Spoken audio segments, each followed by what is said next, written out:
Hi friends, ఈరోజు మేము మా అమ్మమ్మ వాళ్ళ ఇంటికి వచ్చినాము. మా మమ్మీ రాలేదు కానీ మా బోర్ కాడికి వచ్చినాము. ఇప్పుడు అరుగు మీద కూర్చున్నాము.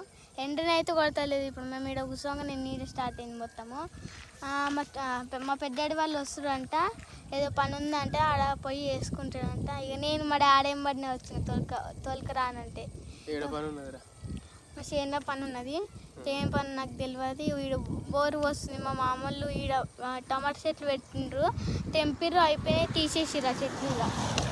ఇక బోరు ఎప్పటికి వస్తూనే ఉంటాయి. ఇక మేము బాటిల్ ఊకే తెచ్చుకుంటాం. దూపు అవుతుంది కాబట్టి ఈడ బోరు ఉంటుంది కాబట్టి తెచ్చుకుంటాం. ఇందాక దాయినాము. ఈడనైతే పుదీనా చెట్టు మొలిచింది ఫ్రెండ్స్. ఇంత మంచిగా మొలిచింది గడ్లనేమో. మా ఇంటికన్నా బోరు వస్తుంది, బోర్ నీళ్ళకు మొలిచింది. ఇది అదే ఫ్రెండ్స్, పుదీనా చెట్టు కనిపిస్తుందా? ఈ రోడ్ గజ్వీల్కి పోతుంది. ఈ రోడ్ ఏమో ఊళ్ళకి ఎంట్రన్స్ అవుతుంది. ఆరేపల్లి చిన్న ఆరేపల్లికి ఊళ్ళకి ఎంట్రన్స్ అవుతుంది. ఇళ్ళకేమో ఇట్లకైనా రావచ్చు గజ్వేల్ అంటే. ఆడే మా చేనేమో అదే స్ట్రైట్గా దారి ఉంది. ఆడ ఒక చెట్టు ఉంది ఇప్పుడు, అదే మా చేను. ఇక్కడ నీళ్ళు పోస్తున్నాయి. మా పెద్దాడి వాళ్ళు వస్తారంటే అందుకే వెయిట్ చేస్తున్నాం మేము ఇక్కడ కూర్చొని. లేకపోతే పని స్టార్ట్ చేద్దాం అప్పుడే మేము. ఓకే బాయ్ ఫ్రెండ్స్, నచ్చితే లైక్ అండ్ సబ్స్క్రైబ్ చేసుకోండి. బాయ్.